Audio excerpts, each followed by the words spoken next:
Estamos começando, né, o último bloco, termina às 10 o programa, né, toda segunda-feira, esse encontro que a gente tem marcado aqui no Hora da Verdade. Esse papo gostoso, quando a gente fala de um papo gostoso, a gente lembra de um lugar gostoso, comida gostosa, a gente lembra do restaurante do Binho, né, que é um restaurante que a gente sempre mostra, por exemplo, essa feijoada que acontece aos sábados lá no Binho, uma feijoada muito light, muito gostosa. Vale a pena você reservar o espaço lá, porque a procura é muito grande aos sábados, né, do 37210202. Aos sábados essa feijoada do Binho, mas o Binho funciona, o restaurante do Binho funciona de terça a domingo, né? Você pode tanto almoçar quanto jantar, principalmente de terça a sexta, e sábados e domingos o almoço lá no Binho com um cardápio muito bom, vale a pena a sua presença por lá, ok? E a sua presença por aqui, valendo também muito a pena, assim como o Roberto ligou pra gente. Qual a sua opinião? Uma pessoa que rouba o celular está presa, uma pessoa que mata está solta. Bem, há que se averiguar as causas específicas de cada processo. O roubo de um celular, ele tecnicamente falando, ele é cometido mediante violência ou grave ameaça. E nesse caso, apesar dos tribunais estarem começando a considerar o valor patrimonial para fins de fazer valer o princípio da insignificância, muitas vezes obter a absolvição, é possível que a pessoa sim obtenha aí ou passe algum período encarcerada. Com relação à pessoa que matou e está solta, há que se ver as circunstâncias do homicídio. Muitas vezes fica muito claro no próprio inquérito policial que o homicídio foi cometido em legítima defesa ou em alguma das outras chamadas excludentes de licitude, que possibilitam, no caso, que a pessoa responda ao processo em liberdade. O que não significa que ela não possa sofrer uma condenação e vir a ser encarcerada no devido tempo. Isso não significa também que a pessoa que roubou o celular não tenha respondido o processo em liberdade, até a consecução da sentença, e aí sofrer a prisão. Então, há que se ver o momento processual de cada caso e as circunstâncias que envolvem cada caso. Muitas vezes, nós, de maneira ansiosa... Desculpe até, já que você está falando dessa situação de ver cada caso, há um tempos atrás, aí, conversando com amigos meus que são advogados, esse papo assim de rua, aquele papo, né? E aí, a gente conversando, eu falei, gente, mas a demanda está tão grande, está dando para atender caso a caso, porque às vezes entra naquele processo padrão, né? Hoje em dia, médicos, infelizmente, talvez os péssimos médicos, não sei, mas... você tem tal coisa? Não, toma isso aqui. Né? Porque cria um procedimento padrão e o cara chega lá e fala, já sei o teu caso, já toca o barco. Está dando para atender esse caso a caso com as suas especificidades, doutor? Sim, nos casos, sobretudo no âmbito criminal, é observado caso a caso. E a presença da defensoria ou de uma boa defesa nesse aspecto é muito importante, porque as circunstâncias do delito... Que são sempre particulares, né? Que são sempre particulares, elas podem fazer toda a diferença entre a condenação e a absolvição, ou até na quantificação da pena, entre uma pena mínima e uma pena máxima. A motivação do crime, que é uma questão a priori meramente subjetiva, pode traduzir a diferença entre um homicídio qualificado e um homicídio privilegiado. E um bom advogado também pode fazer diferença, né, doutor? Sem dúvida, mas muitas vezes falo um bom advogado, e hoje eu posso dizer um bom defensor público, a Defensoria Pública tem prestado um serviço. Aliás, diga-se de passagem, vocês não podem atender particulares, não é isso? De maneira nenhuma. O defensor público, ele afeta um cargo público no qual ele trabalha com exclusividade. Ele não pode atender, ele não tem escritório particular, é dedicação exclusiva. E com limitações e impedimentos muito semelhantes, na verdade, ao do Ministério Público, com algumas especificações próprias. Mas, na verdade, o bom advogado ou o bom defensor público, a importância de um concurso público rigoroso, de um exame de ordem rigoroso, é aquele que vai saber buscar na própria lei os elementos que vão favorecer o seu assistido, o seu patrocinado, de modo que, na verdade, o advogado ele não torce a lei ou distorce a lei, ele faz valer a lei. Muitas vezes o mau advogado, o mau profissional, ele desconhece a lei ou ele deixa passar de maneira despercebida benefícios, atenuantes, elementos que poderiam favorecer o seu constituinte. O Diniz ligou para a gente, obrigado, Diniz. Ele pergunta qual a sua opinião em relação à reforma do Código Penal. O Código Penal, ele é da década de 40 e ele tem atravessado diversas reformas pontuais com relação a novos crimes que são inseridos, ilícitos como havia o crime de sedução, né, até há pouco tempo atrás, que tem sido retirado. Mas a reforma da legislação penal ou do Código de Processo Penal também, ele é sempre fruto de uma demanda de um momento. De modo que a legislação penal, ela deve ser, e eu sou partidário, que ela deve ser sempre mínima, a chamada última ratio. De modo que apenas as condutas mais graves, apenas as condutas que, de certa forma, causem um verdadeiro, digamos assim, desequilíbrio na convivência social, deveriam ser abordadas pelo direito penal. Porque quando se maximiza o direito penal, tudo é regulado pelo direito penal, gera-se essa problemática da necessidade de reforma a todo momento, de necessidade de revogações, de interpolações, de interposições. Então, existem estudiosos do direito penal que dizem que o direito penal ele deve ser reservado para as questões mais graves, condutas mais graves.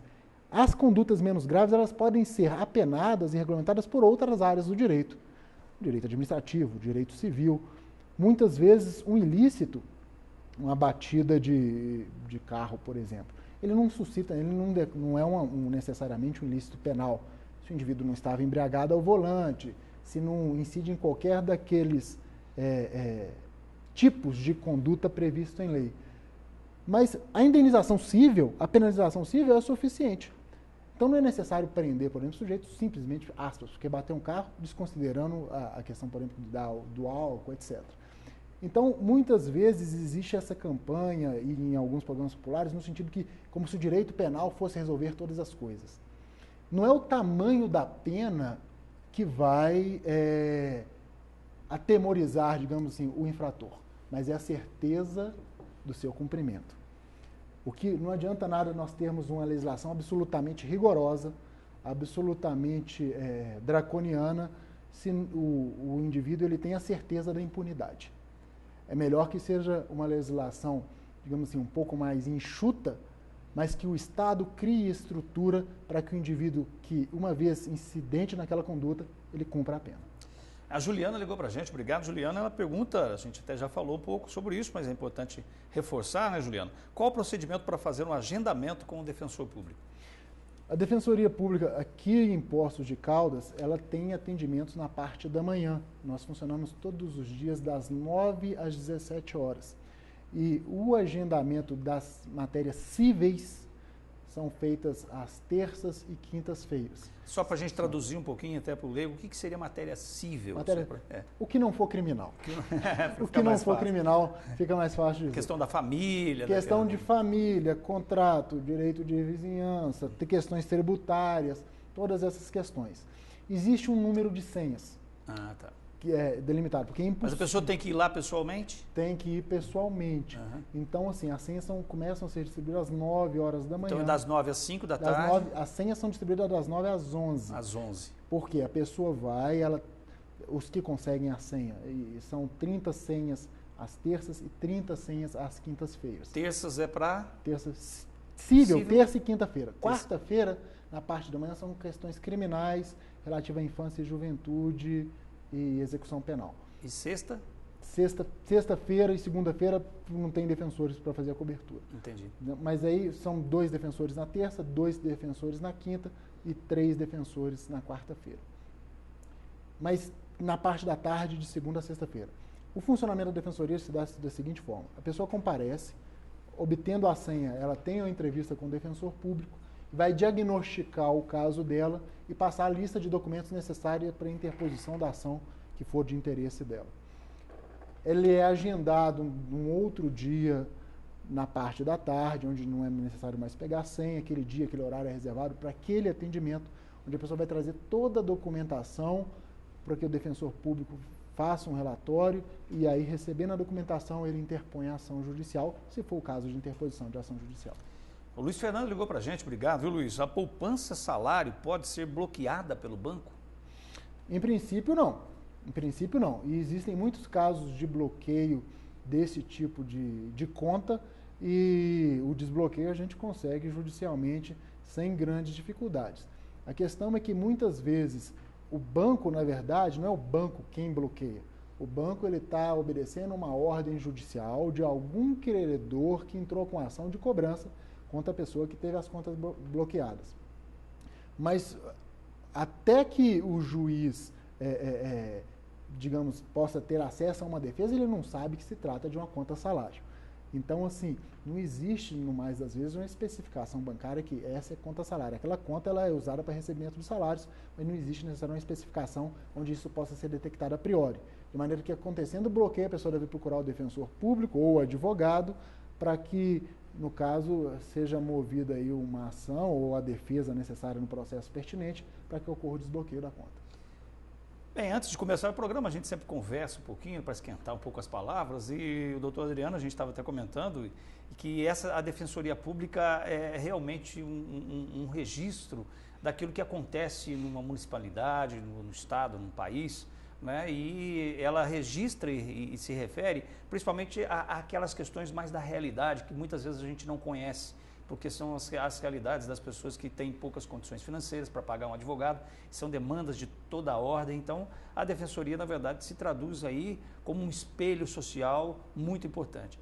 E dentro desse espelho social, a gente está até contando, existem algumas situações muito peculiares, né, que aconteceu. Você podia citar uma para a gente entender um pouco quais são as causas, às vezes, que chegam até vocês lá na Defensoria? Sem dúvida, sem dúvida.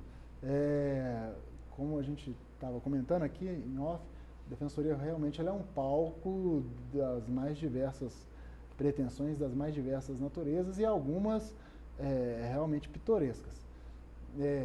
Claro, existem aquelas de natureza mais comum, com relação à modificação de nomes estranhíssimos que as pessoas às vezes dão a seus filhos e que a pessoa depois busca a Defensoria Pública a fim de ver isso retificado. E existem algumas causas realmente singulares. Uma delas, que a gente pode mencionar, foi de uma disputa entre familiares pelos restos mortais de um ente querido comum. E quer dizer, estava disputando o resto mortal. Para quem ia ficar o resto mortal? Justamente, em que jazigo ficaria, no caso ali, o defunto. E nesse caso, enfim, uma ala da família já estava com a pessoa já... A pessoa já morreu? Já tinha quase uma década que a pessoa já era falecida. E a outra ala da família queria remover a responsabilidade para o jazigo de uma outra... Do jazigo A para o jazigo B. Isso. A jazigo B pertencia a uma ala da família, jazigo A outra ala da família. E o que se pôde alegar em favor da família A, que assistimos, né, que já tinha os restos mortais do seu próprio jazigo, foi o uso capião. Então, assim... Uso capião, que se refere ao direito... Justamente ao direito de propriedade em razão de posse. E nós tivemos sucesso na causa, na verdade. Porque, enfim... Então, o defunto permaneceu no mesmo jazigo. O defunto permaneceu. Porque depois que a pessoa falece, o seu corpo não é considerado mais, não é um indivíduo, é um sujeito, se torna coisa para fins jurídicos. Sim. E a única coisa que se pôde alegar em defesa para a pessoa manter aquela coisa consigo foi que ela já estava na posse dela há tantos anos, etc. E apesar de não ser um bem passível de comércio, né, é passível de titulação dominial. E com base nessas argumentações, a parte contrária acabou que canuiu com o nosso pedido e então houve esse uso capião de restos mortais. Realmente muito singular isso, né? Bem, doutor Adriano, nós estamos chegando ao final do Hora da Verdade de hoje. Queria deixar o espaço aí para suas considerações finais aqui no programa. Antes de mais nada, eu queria agradecer a oportunidade, né, de estarmos aqui, de falarmos um pouco de Defensoria Pública, de esclarecer a população a respeito do órgão que foi constituído e instituído pela Constituição Federal para servir a população de baixa renda e que nós, na medida das nossas possibilidades, apesar das dificuldades que ainda enfrentamos, das deficiências, nós estaremos sempre de portas abertas para, tanto quanto possível, buscar fazer valer os direitos desses cidadãos. E que, ainda que exista alguma insatisfação e alguma reclamação, que no serviço público ainda é natural, infelizmente, saiba a população de Poços de Caldas que os defensores públicos da comarca se esforçam e trabalham com o melhor empenho para que a gente possa servi-los da melhor maneira possível. Muito obrigado, então, ao doutor Adriano, né? Um prazer receber aqui, enriqueceu o programa com as suas afirmações, enfim, explicando para a gente o que é a Defensoria Pública, que é esse órgão tão importante que muita gente não sabe, para atender justamente aquele cidadão que não tem condições de pagar um advogado na defesa dos seus direitos. Principalmente você aí que tem de 3 salários mínimos, 3 salários mínimos individuais ou até 5 dentro da sua família. Mas isso também é uma questão para você detalhar mais, buscando a Defensoria Pública, que fica na Avenida Santo Antônio, só para a gente repetir. 200, primeiro andar. Avenida Santo Antônio, 200, primeiro andar. Perfeito. Muito obrigado, então, ao doutor Adriano, e obrigado fundamentalmente a você, razão da existência do Hora da Verdade. Há tantos anos, há 22 anos existe esse programa, faz 16 que eu estou aqui, hein? Olha só quanto o tempo passa muito. Mas é um prazer sempre estar com você aqui no Hora da Verdade. A gente se vê, se Deus assim o permitir, na próxima semana. Tchau.